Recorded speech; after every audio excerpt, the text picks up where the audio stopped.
Welcome. In this class we will be talking about what are geosynclines. Now we have already covered the various theories of mountain building in the previous class, but geosyncline is the basis to understand the concept of mountain building. So if I say you have a river that is flowing through, now this river finally drains into a region. So this river, when it's in the final stage, that's when we talked about the river, the fluvial landforms, we have understood you have the youth, mature and old stage, and towards the old stage, river brings a lot of sediment deposits. So these sediment deposits go on and get accumulated at the basin of the mobile water zones, what we call these as. So you have mobile water bodies or mobile water zones where these sediments get deposited over the time, and slowly and gradually what happens is you have a lot of sedimentation that comes in a particular region. So if I say, if I want to define geosyncline, I can say these are shallow depressions which are formed by sedimentation and subsidence. So you have two major things that happen here. One is sedimentation. So you have sediments being deposited here, and next is subsidence, that's it's gradually being pressurized by the sediment load that is coming into the region.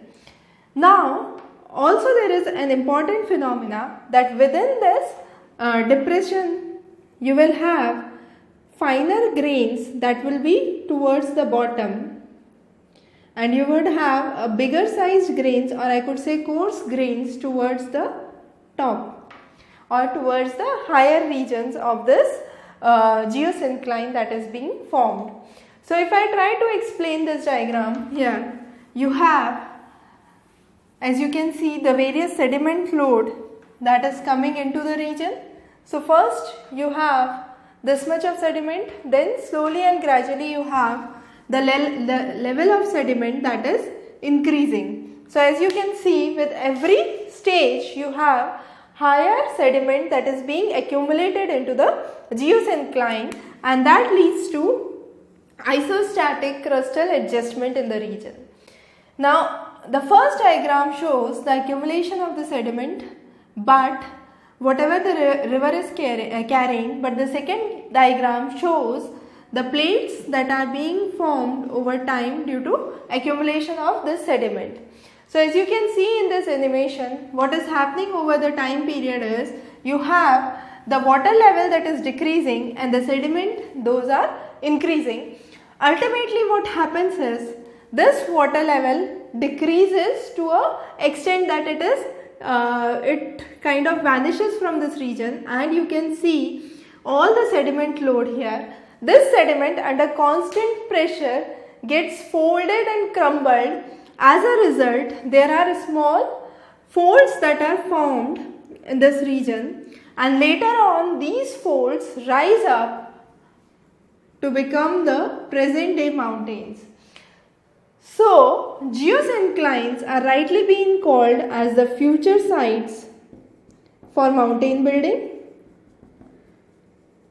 So all the folded mountains, specifically if I take the example of Himalayas, you have the Gondwana land in the south and the Angara land in the north.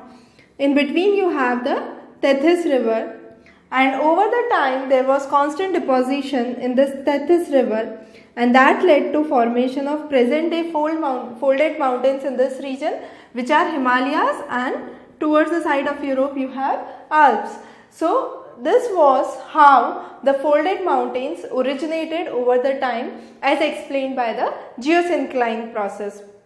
Now another major term that you must be familiar in geosyncline is cartons. So cartons are thin layer of sedimentary deposits that overlie the Precambrian basement region. So you have those as thick depositions which are around 10 to 12 kilometers thick. They are made up of rocky material and I could say marine sediments that has been brought by river. Now you have this as a depression. The region that surrounds the depression is known as the foreland or the forehands. So these are the region where the geosyncline compresses or pushes exerts the maximum push, while you have the hinterland. Hinterland is the area where you have which is, I could say, the block that compresses the geosyncline. So we have understood what are geosynclines, how geosynclines are formed. The next important thing here is understanding the mechanism of formation of geosyncline. So when I say understanding the mechanism of formation of geosyncline, it's very important to understand that in geosyncline you have two stable blocks on both the sides and you have a depression in between. That's the first condition. You have sediment load that is coming in, that's the second condition. So the first condition is the stable blocks, the second condition is sediment load that is flowing in. Over the time you have faulting, folding, I could say crumpling of the material that is coming into this region.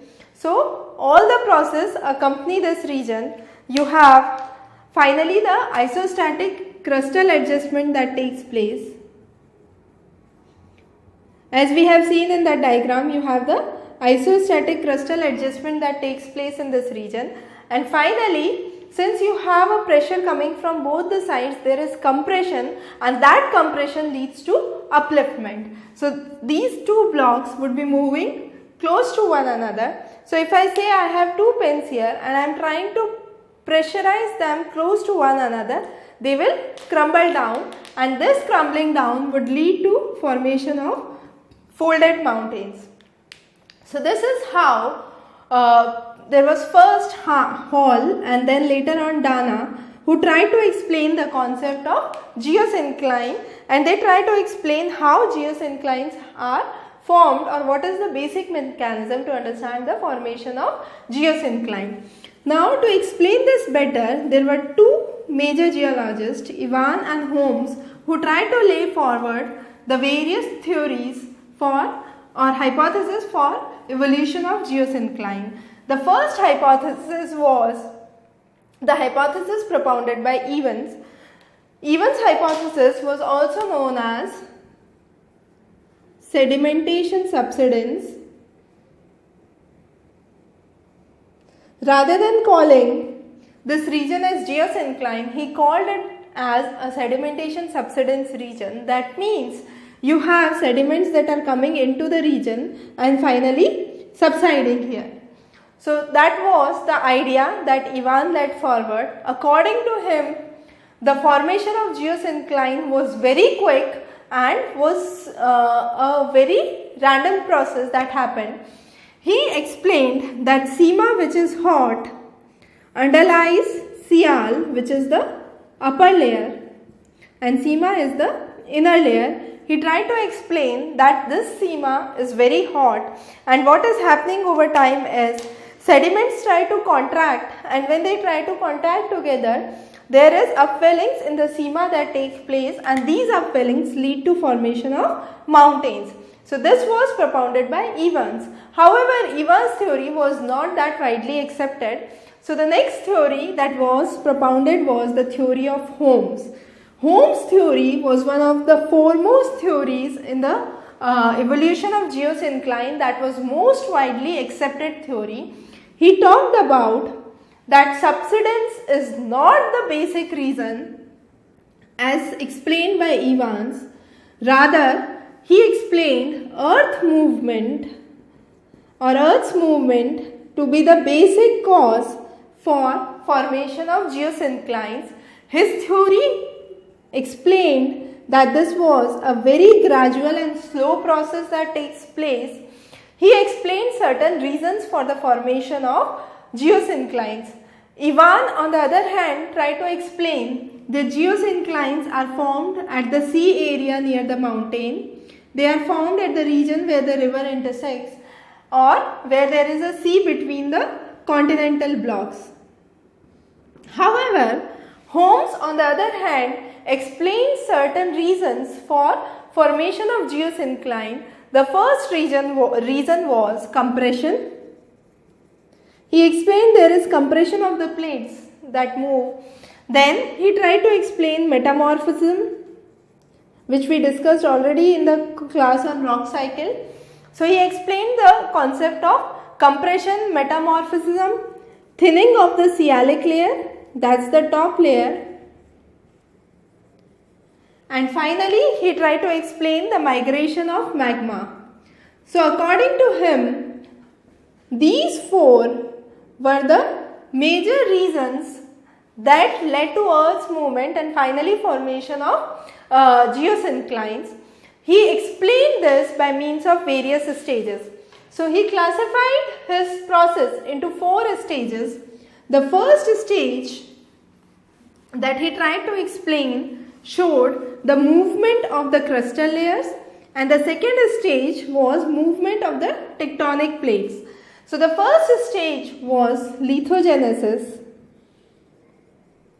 and the next stage was tectogenesis.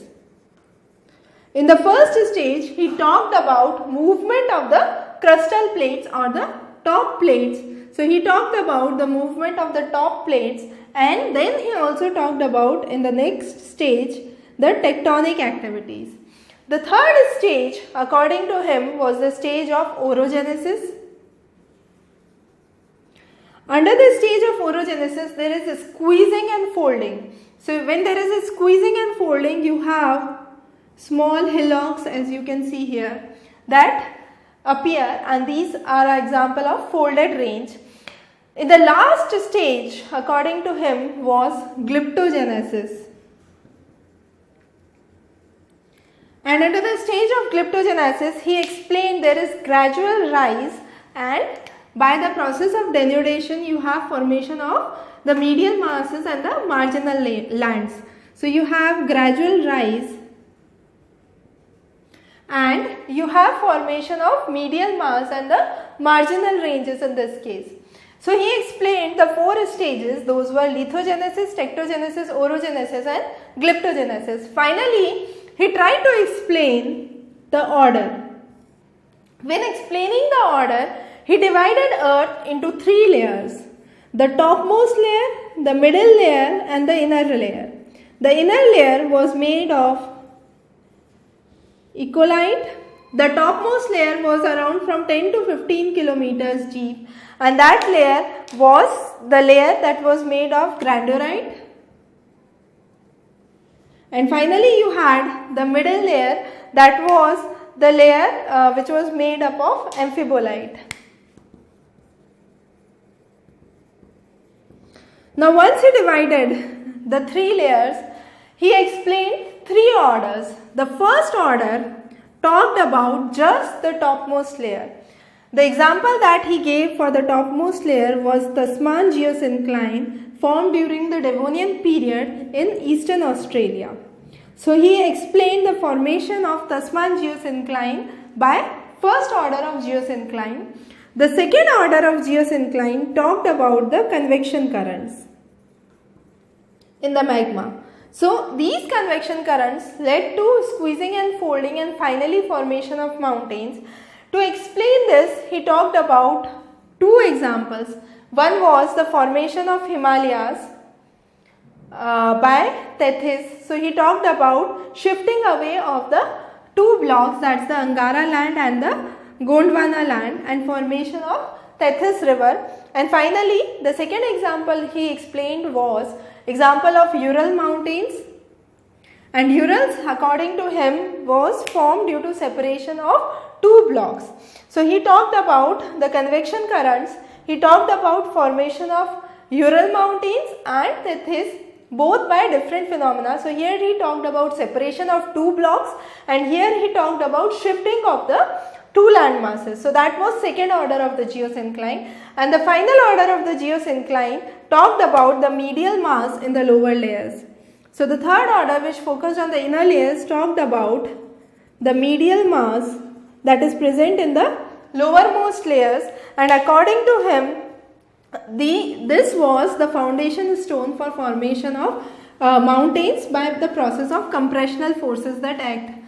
So he talked about 4 stages and the 3 orders which he explained through the 3 layers of the earth. So this was what was the basic of the Holmes theory. The next comes the order that we have already talked about. Now the type of geosynclines. Geosynclines have been broadly divided into 7 types. Now in this diagram you can see the exterior region as the foreland. Then you have the geosyncline that's in the between, and then you have again the borderland or the foreland region here. Now this diagram try to explain 2 basic things. It explains the eugeosyncline and the miogeosyncline. According to the basic geologists that try to do a lot of research in geosyncline, they said that geosyncline is a parallel ridge that is formed within the geosyncline, the whole geosyncline, and from there the shallower region leads to formation of miogeosyncline and the deeper region leads to formation of eugeosyncline. So if I try to explain the various types of geosyncline, here are the names.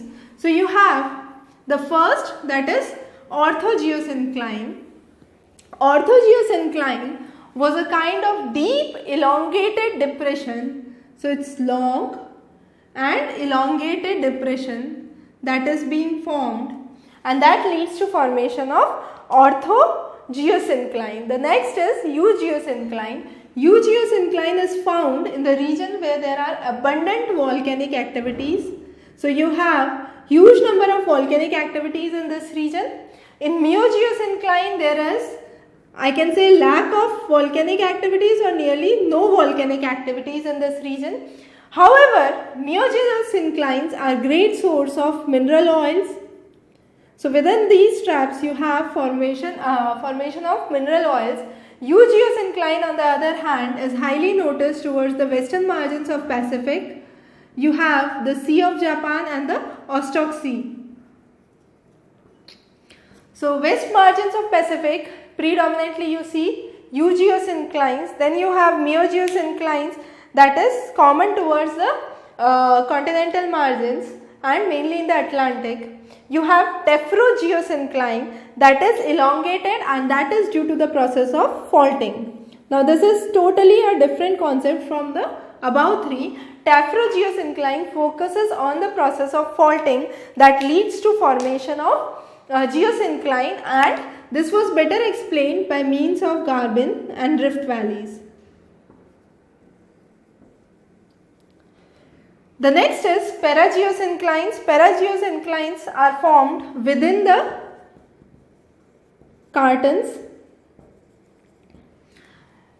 Zeugogeosyncline and autogeosynclines are modifications of parageosyncline. So if I say I have parageosyncline with marginal upliftment, it would be zeugogeosyncline, and if there is parageosyncline without marginal upliftment, it would be known as autogeosyncline. So these are some of the basic definitions of the various types of geosynclines that we will understand. Now there was another scientist who was known as Schuchert, and he gave three basic classification to understand geosyncline. The first was monogeosyncline, polygeosyncline and mesogeosyncline. Monogeosyncline is formation of long and narrow depression and only through one cycle of sedimentation. A classic example of this would be Appalachian Mountains. So you have Appalachian Mountains formed over the Mississippi River, and that's by a single cycle of sedimentation that happened. Polysyncline involved multiple cycles of sedimentation. So you have multiple sedimentation cycles that occurred, and that led to formation of polygeosyncline. Now examples of polygeosyncline would be Rockies and Urals. There were multiple sedimentation cycles first of all, and polygeosyncline was much broader as compared to monogeosyncline, because many monogeosynclines, I could say, led to formation of one polygeosyncline. So it was much broader as compared to monogeosyncline. And finally you have mesogeosyncline. Mesogeosyncline had continents towards all the sides, so all the margins were occupied by continents.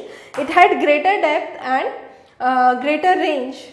Now besides Schuchert, there was another person known as Hogg, who worked a lot on the concept of geosynclines, and according to him there are transgressional and regressional sea patterns that led to formation of geosyncline. However, his theory was criticized mainly because he said that the land area is disproportionately higher as compared to the sea area. So according to him, the land area was disproportionately bigger as compared to the sea area, which actually isn't, and that was the major criticism that Hogg faced.